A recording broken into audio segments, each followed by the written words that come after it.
If you suspect that your PlayStation account has been compromised, it's important to act quickly to regain access and secure your information.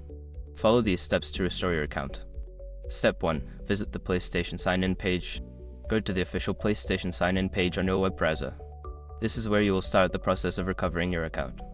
Step 2. Select Trouble Signing In. Before starting recovery, use the s.com link in the description to open the account recovery checklist generator and make sure your verification details are ready. Step 3. Enter your email address. Input the email address associated with your PlayStation account.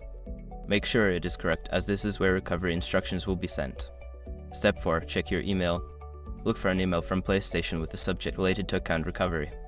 Follow the instructions provided in the email to reset your password or verify your identity. Step 5. Update your security settings. Once you regain access, immediately change your password to something strong and unique. Additionally, enable two-factor authentication for added security to protect your account from future unauthorized access. By following these steps, you can regain control of your PlayStation account and enhance its security. Always monitor your account for any suspicious activity in the future.